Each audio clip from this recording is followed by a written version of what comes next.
ay story, action, etc. At maraming locations din ba ang mapapanood dito? Kasi Incognito parang you venture to different places. Yeah, it's hard to compare. It's totally different show, I think. With Blood versus Duty, we really wanted to focus on the storytelling, the journey of each character. You know, talagang piniga dito yung bawat kwento ng ng mga characters. We intensified the storytelling, and of course, we elevated as well in theme doon sa story yung action. You know, so it's totally different. Malayo-malayo sa Incognito. I think Blood versus Duty, you know, we have a great team here also, and I think we're gonna kick some ass with this one. Okay, alright. Thank you, Richard. Actually, the second part yung question ni Reggie, anong pakiramdam mo na kasama mo ang sa series ang love of your life? Sorry, dito lang isang question. Sino nagtanong? Si Reggie. Reggie! Pero paano ka nga napapayag, no, to work together in a project? No, of course, why not? I think I've been wanting to work with Barbie, of course. Kaming dalawa, we've been, you know, working hard for years and years, and I think it was like a conversation. What if we work together? You Right. know? What are the possibilities? And I think it's an exciting journey, and we're guided by great creatives, great directors, and JRB unit loves Barbie, and it's my first with the JRB unit, and you know, it's an honor for me to be part of this group, and yeah, it's been good so far. A Yeah. quick reaction from Barbie when it was offered to you na magkakasama kayo in the series. Actually, I was still in Sins of the Father when Miss Julie told me. Patapos na kasi po yun. Tapos sabi ni Miss Julie, lumapit siya sa akin, sabi niya, may show tayo ulit. Wala ka pang idea? Wala pa po akong idea. And you know, I'm so grateful. Sobrang grateful and thankful ako sa JRB unit. Kasi after Batang Quiapo, ang tagal ko nang hindi nag-work. Okay. So grabe yung ng teleserye. So grabe po talaga yung pasasalamat ko, of course, kay Miss Julie, sa lahat po, kila FMR, kila Direk Bijoy po, Direk Rico, kila Erwin, Sir Sunon, and Sir Dindo. Grabe nila ako i-guide kasi po syempre kinakabahan ako kasi syempre si Richard, Gerald, Bella of course, and Baron, sobrang galing nila. So ako po talaga yung pinakakabado kasi sabi ko, oh my gosh, ang gagaling nila. Bata pa lang ako, pinapanood ko na sila. Ako yung may right magsabi. But yeah, I'm so happy kasi patay ba ako? Sorry po. Kami kasi ni Richard, mahilig si Richard manood ng mga films, kung ano-ano. And ang dami niyang ideas. Minsan, out of nowhere, ang dami niya ng plano. Ang dami niya ng sinasabi ng mga ideas niya every time we watch a movie. And we wanted to work with each other, matagal na. So I'm very thankful and grateful for this opportunity po. Parang ako, I'm very happy for you, Barbie, because this is your first primetime lead. Yes! Oh my gosh, I'm so happy! Yes. Diba? Parang Yeah. after ilang years na? 10? Ako? Yeah. 11 years. 11 years! Diba? PBB. PBB. Yeah. Finally, congratulations, Thank you. Barbie. Thank you, MJ. Thank you, Reggie. The next question is for Gerald. For Baron first, from G. Trilliana of Malaya Business Insight. Ang question ni G is for everybody, including Baron, no? If whoever wants to reply daw, the series touches on heavy themes like conflict and religion. So on a personal level, how do you deal with these real-life issues? Ang hirap talaga pag yun ang paksa, no? Religion and conflict. So paano niyo yun, on a personal level, paano raw yung dinideal? Ako po, binabase ko lang po lahat sa script. So, nandun po, tumatakbo yung utak ko, yung mundo ko. You trust the writers? I trust the writers, I trust all of my directors here, kung ano yung sinulat nila. Because they know best. Yeah. Kasi sila po yung nag-research. And pag may mga hindi po ako naiintindihan, talagang lumalapit po ako kina Direk Rico, Direk FMR, Direk Bijoy. And nung pinanood ko na po kanina, talagang napawaw talaga ako.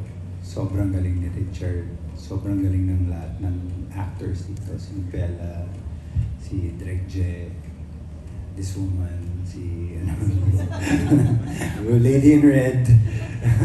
Sobrang galing. So sobrang grateful ako kay Ma'am JRB na ikinast po ako dito. Biglaan din po ang pagkasa akin dito. So hinablot po ako sa BQ. Oo. At naipasok po ako dito ni Tita Cory. So, Right. thank you, Tita Cory. And ayun, wonderful cast. Tito Jaime, everyone. Talagang I'm a fan ng lahat ng mga tao dito. So, Alright. Thank you, Baron. Maraming salamat. Gerald and Richard from G, how was it working together for the first time? So far, so good. Sobrang, it's like parang meron akong partner in crime. You know, syempre galing din po ako sa Sins of the Father. You know, medyo amazing cast, amazing writers, okay? Pero syempre yung parang yung bigat na parang umikot sa akin. And now we have, kumbaga parang there's two of us, and then napakaganda ng kwento ng side ni Marcos, napakaganda ng kwento ng side ni Jalil, and paano nagka-clash yung dalawang kwento na yan. But working with him personally, we had a fight scene, not the fight scene na nasa trailer, but the other one, medyo pamadaling araw kami natatapos. And I was like kind of expecting na baka, you know, pagod na rin kami the whole day, nagtatakbuhan, naghahabol lang kami, binabaril ako ni, hindi pala ako pwede kwento yun, pero hinahabol ako ni Felix, character ni Baron. So, you know, I thought hindi namin matatapos, but you know, yung energy niya was the same as no 8 a.m. in the morning. So, when you get to work with people like that, I mean, buong cast, but when you get to work with people like that, na sobrang passionate din, you know, kahit mahirap po yung ginagawa namin, it makes it all worth it. Can't complain, di ba? Chart, where do you get the energy? Kinakwento niya. From him, also. Kasi he's, you know, Gerald is energetic too. Like, yun nga, he was saying na we were doing a fight scene madaling araw, di ba? Of course, you know, he's athletic, you know, and, you know, I have to up my game as well, syempre. And, you know, we're guided by Erwin Tagle, who's also very energetic. So, to say the least. So, yun, pag fight scene, pag action talaga kahit anong oras pa. But yeah, but it's great working with Gerald, such a team player. Gaya nga ng sabi niya, siguro, what he was trying to say is meron kaming kasab. Pare, sub muna, di ba? Kumbaga may papasahan kami ng bola, and you know, and it makes things lighter. I mean, in terms of pressure and everything. Paano yung sub? Hindi Ako naman. muna, ikaw na muna. Kumbaga yung workload namin, kasi syempre yung workload namin, so he's doing my storyline si Jalil, my storyline si Marcos, and I think that's what makes the story great as well, the series great. Na paano mag-intertwine yung story namin dalawa, it makes it very interesting. Kanina nga dun sa screening namin, nung sa abangan part na parang nagkita yung dalawang characters namin ulit na yung nararamdaman ko yung energy sa crowd na parang ano na magkikita sila ulit. And that was actually the fight scene na sinasabi ko na, you know, hindi kami sumuko. And it's very hard na, but it's been a blessing. Who's your director doon sa fight scene na yun? Si Direk Rico ata yun eh. Si Direk Direk Rico, how was si it Direk Rico. directing Richard and Jet? Hindi ko yung kwento. Kaya mo yan. Hindi, madali lang kasi No, kasi I can say Rico is the youngest, with all due respect, to Direk MM and Bijoy, di ba? So Rico, paano mo hinandle tong dalawang to? siyempre kinaguide naman ako ni Direk Erwin. Okay, Kasi tactic kayo si dalawa. Direk Erwin lahat yan. Ako lang magpupwesto ng camera and yung mga shots, pero fight scenes sa kanya talaga yan. Yeah, Tapos pero with- may with- mga bato rin sila. So lahat Yeah, yan. yeah. Collaboration. Nagbabatuhan kami Ah, ng Nagbabatuhan kami ideas. ng- Oo. tsaka Kaya bote. bote, lahat ng bato namin. Pero when you say, I think something that we can be proud of dito, kapag sinasabi mo fight scene namin, katulad ng napanood nyo kanina or sa trailer, kapag may fight scene, lagi po may laman yung fight scene namin. It's not just a fight scene para to say na gumagawa kami ng action. There's always a May kwento rin kwento yung fight. behind it. So Yeah. pag napanood nyo po kung bakit ko siya hinahabol ng Chris, may dahilan po yun. Kaya sana po sa simula pa lang ay mapanood nyo, masimulan nyo because there's always a reason. For me, necessarily, hindi yung pinaka-fight scene ang pinaka-importante sa akin. It's what it leads up to. Yan ang importante para mas sabog pag Okay. nakita. Yeah. So, when we create the fight scene, maraming inputs, ingredients, di ba? So, hindi pwedeng lumagpas naman yung action dun sa story. So, talagang we have to sit down and think about kung ano talaga yung papakita. Siyempre, we follow the script, but siyempre, we talk also, then, daming inputs from our actors. But, nung nakita nyo, yun yung finished product. Lahat yun, collaboration ng lahat. Directors, creatives. Actually, I'm curious sa mga directors, no? Was there a scene na sobrang hirap i-mount? Was there a particular, baka top of your head, top of mind? From the get-go, walang madali. Kasi Okay. we really pour ourselves into every scene that we mount. And then, it's really very inspiring kasi these people, they also collaborate, they also give their ideas para mas malaman talaga yung mga eksena. So, pero kung yun, walang madali. Di ba? I mean, lahat kasi may meaning eh. Lahat kailangan may tawid namin yung Right. message. Kasi it's not just, we're handling a very delicate, di ba, theme. And we need to inform our audience, which is really yung gusto nating ma-achieve here. So yun. Si Direk FM, baka meron kang scene in your head na parang this was difficult looking back. In my 34 years with ABS-CBN, this is the most difficult show. Ganun kadaling i-describe. No? Elaborate, Direk. And though, nabanggit kanina ni Ma'am JRB na there was a deadline. I should like to give credit to my two co-directors. In all of my shows, I get the template. This time, no. Sabay-sabay po kaming bumubuo ng show. And, these two guys are very humble.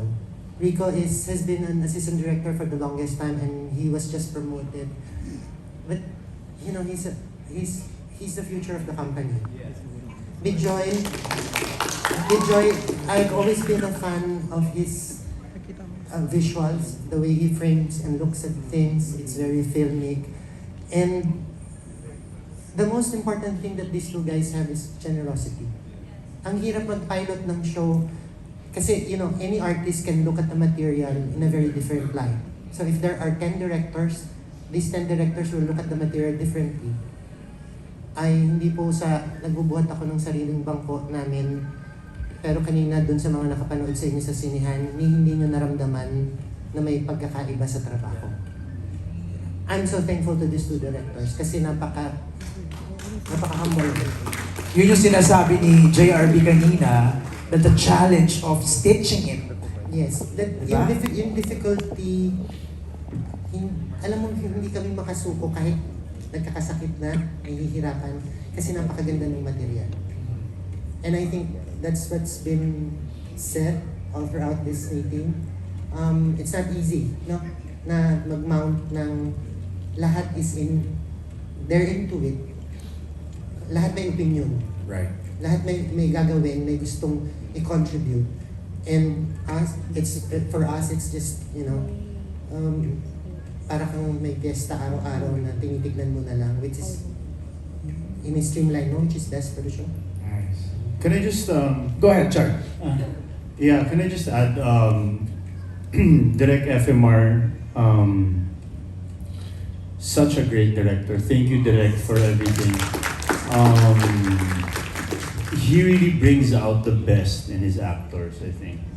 And, I never really understood that in the beginning, entering the JRB unit. But once I worked with Direk FM Reyes, the first day that I worked with him, I knew right away that, okay, this guy is a genius. He's a genius director, and he brings out the best in his actors. Thank you so much, Direk. Chard, your Ako first rin time? po, sorry. Sorry, Chard, first time with Direct FM? First time. with First Direk FM time, Reyes. got it. Barbie, you wanna say something? Ako rin po, gusto kong i-take yung pagkakataon na to say thank you to Direk FM Reyes. This is the first time po that we work, but I am very close with Mama Ana, of course. I worked with her sa Araw Gabi, but we have amazing directors, Direk Bejoy, Direk Rico, of course Kuya Erwin too. But Direk FM Reyes, he is like a father to me. Like, bawat eksena ko po, yung mga iyakan kong eksena, grabe, sobrang hirap po kasi halos araw-araw na taping ko, iiyak talaga ako. As in, came to the point na I talked to my life coach, like, naguguluhan na ako. So yun ang duty mo sa serye nito, umiyak. Magpaiyak. Okay. Ang dami ko nang iyakan. It was getting heavy na for me, but Direk FMR, he was always there. As in, hindi niya ako pinapabayaan. And I'm very thankful. Thank you, Tatay, for all your efforts.